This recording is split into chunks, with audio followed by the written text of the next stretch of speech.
Hi అండి, అందరికీ నమస్తే. నేను మీ సునీల్ మద్దాల. ఏంటంటే 3 జిల్లాల్లో క్లీన్ స్వీప్ చేస్తుందండి తెలుగుదేశం. ఈ జరగబోయే ఎన్నికల్లో 3 జిల్లాల్లో క్లీన్ స్వీప్ చేయబోతుంది. ఆ జిల్లాలు ఏంటి అనేది ఒక్కొక్కటి మనం చెప్పుకుందాం. ఏంటంటే మొదటిగా విశాఖ జిల్లా చూసినట్లయితే కనుక విశాఖ జిల్లాలో ఇంతకు ముందు ఏదైతే 2019 ఎన్నికలు జరిగినాయో 2019 ఎన్నికల కన్నా ఈ 2024 ఎన్నికలు చాలా భిన్నంగా అయితే జరగబోతున్నాయండి. ఎందుకంటే ఏదైతే పవన్ కళ్యాణ్ గారి ఎఫెక్ట్ ఉందో, టీడీపీతో జనసేన పొత్తు కలిసిందో, దాంతో కొన్ని జిల్లాలు అయితే కనుక అనూహ్యంగా మార్పులు అయితే చోటు చేసుకున్నాయి. దాంట్లో నేను చెప్పబోయే 3 జిల్లాలు మరీ ముఖ్యమండి.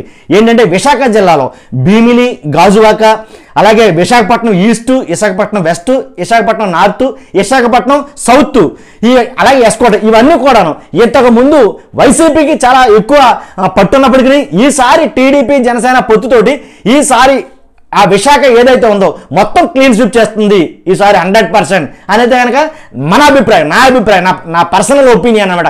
కాబట్టి 100% ఇది ఎలా చెప్తున్నానంటే కనుక వచ్చిన సర్వేలు బట్టి, అలాగే అక్కడ జనాలు బట్టి మొత్తం అన్ని లెక్కేసుకుని మనం చెప్తున్న లెక్క అనమాట ఇది. కాబట్టి అందు గురించే ఈ 3 జిల్లాలు టీడీపీ 100% స్వీప్ చేస్తుంది అనేది నేను చెప్తున్నాను. ఇంకోటి చెప్తానండి, ఏంటంటే కాకినాడ నుంచి తుని, పత్తిపాడు, పిఠాపురం, పెద్దాపురం, జగ్గంపేట, కాకినాడ సిటీ, కాకినాడ రూరల్, ఈమె ఇంతకు ముందు సేమ్ నేను చెప్పిన మాట ఏంటంటే వైసీపీకి పట్టున్నప్పటికీ, వైసీపీ గెలిచినప్పటికీ 2019 ఎన్నికల్లాగా అయితే జరగవు, ఆషామాషిక ఉండదు. ఈసారి ఎవరి కాడిగా తీర్చేస్తుంది, రావడం డౌటే లేదు. ఎందుకంటున్నానంటే కనుక కాకినాడలో ఈసారి జనసేన పవన్ కళ్యాణ్ గారి హవా 100% ఎక్కువగా ఉంటుంది, దాంట్లో డౌట్ లేదు.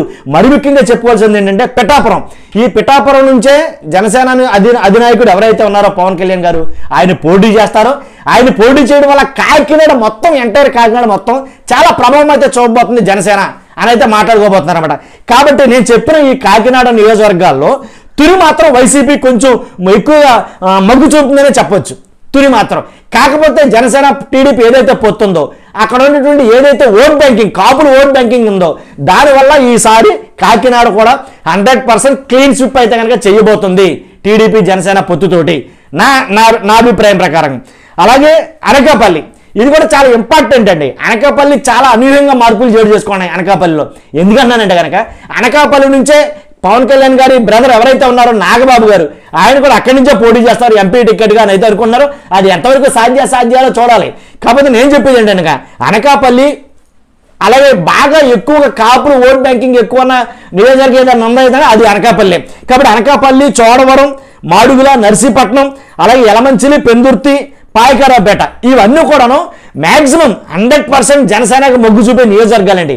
కాబట్టి ఈసారి 2024 ఎన్నికల్లో 100% జనసేన ఎఫెక్ట్ ఏదైతే ఉందో టీడీపీ తోటి అది, కాబట్టి ఖచ్చితంగా ఈసారి 100% ఈ నేను చెప్పిన 3 జిల్లాలో క్లీన్ స్వీప్ అయితే చేయబోతుంది.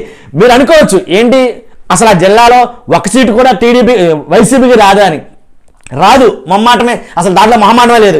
ఎలా చెప్తున్నాను, ఆల్రెడీ 2019 ఎన్నికల్లో వైసీపీ కొన్ని జిల్లాలు అయితే క్లీన్ స్వీప్ చేసిందండి. ఎందుకంటే జగన్ గారి గాలి అలా వీసినప్పుడు. ఎలా అంటే నేను అవి కూడా చెప్తాను. విజయనగరం, కడప, నెల్లూరు, కర్నూలు, వీటిలో వైసీపీ తరపు నుంచి క్లీన్ స్వీప్ చేసింది ఏంటది, వైసీపీ ఈ జిల్లాలన్నింటినీ కూడా సేమ్ అదే రిపీట్ అవుతుందంటే నేను నెక్స్ట్ వీడియోలో చెప్తాను అన్నమాట. కాకపోతే నేను ఇప్పుడు చెప్పబోయే ఈ 3 జిల్లాలు మాత్రం 100% క్లీన్ స్వీప్ అయితే చేయబోతుంది. అవసరమైతే నా వీడియో సేవ్ చేసుకోండి. లేదనంటే కనుక మీకేమైనా సందేహాలు ఉంటే కనుక నాకు కామెంట్ చేయండి, నేను నిరభ్యంతరంగా మీకైతే సమాధానం చెప్తాను, దాంట్లో డౌటే లేదు. మనం ఏదైతే చెప్తున్నామో అది 100% జెన్యూన్ ఇన్ఫర్మేషన్ అయ్యి ఉంటుంది. ఒకవేళ ఏదైనా అరా కొర మారితే మారొచ్చామో కానీ చాలా మట్టుకి బాగా ఉంటుంది, దాంట్లో డౌటే లేదు. ఈ 3 జిల్లాల్లో మాత్రం టీడీపీ జనసేన క్లీన్ స్వీప్ చేయబోతుంది. దానికి నేను చెప్పింది మీరు రాసి పెట్టుకోవచ్చు, దాంట్లో డౌట్ లేదు.